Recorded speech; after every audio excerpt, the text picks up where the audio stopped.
Hey guys, এখানে station মেয়ে মানুষ আমারই আবার ভিডিও করছে, আমার ভীষণ সাহস। হাই, আমি জ্যোতি, আর এখন আমরা যাচ্ছি মেদিনীপুরে। তো আমরা দাদন স্টেশনে নেমেছি, আর এগুলো নিয়ে এখন আমাদের মধ্যে হাসাহাসি হচ্ছে যে আমরা এই স্টেশন থেকে, এই যে মালগাড়িটা দাঁড়ানো, এখান থেকে আমরা উপরে কি করে উঠবো। মানে এখান থেকে তো কোনো নর্মাল মানুষের পক্ষে ওঠা সম্ভব না। আর এইখানে অবশ্য দাঁড়ায় খালি মালগাড়ি, কিন্তু তারপরেও আমরা এটা বোঝার চেষ্টা করছি যে স্টেশন থেকে ট্রেনের ডিস্টেন্স এত বেশি, তো মানুষ কি করে উঠবে। তো এটা নিয়ে যাই হোক অনেক হাসাহাসি হয়েছে। আমরা কেউ কোনোভাবে বুঝে উঠতে পারিনি এখান থেকে আমরা কি করে উপরে উঠবো। এই যে দাদন স্টেশন,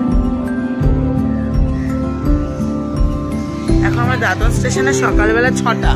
আর হচ্ছে কি, এই হচ্ছে কি ট্রেন থেকে স্টেশনের গ্যাপ।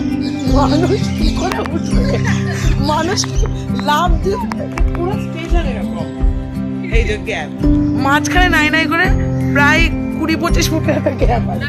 সরি, না ইঞ্চি হবে। সরি, কথা বলতে বলতে একজনের মধ্যে পড়ে গেছে স্টেশনে তার লাগেজ নিয়ে। তো সেদিকে আমরা আবার ব্যস্ত হয়ে যাওয়ার জন্য এই সেই ব্যক্তি যিনি দাম করে পড়ে গেছে স্টেশনের মাঝখানে তার লাগেজ নিয়ে। এত ভারী ভারী পিঠের ব্যাগ আর এত কিছুর মাঝখানে, যাই হোক সেই আওয়াজে আমরা সবাই ঘুরে ওদিকে দেখছিল। এদিকে আমি তখনও পা তুলে দেখাচ্ছি যে কতটা ডিস্টেন্স। এই সেই স্টেশন যেখানে উনি পড়ে গিয়ে, এই সেই ব্যক্তি যে পড়ে গিয়ে উনি লোটা কম্বল তুলে দিয়ে এখন আবার হাঁটতে হাঁটতে যাচ্ছে। যাই হোক, বাই গাইস, আবার দেখা হচ্ছে নেক্সট ভিডিওতে।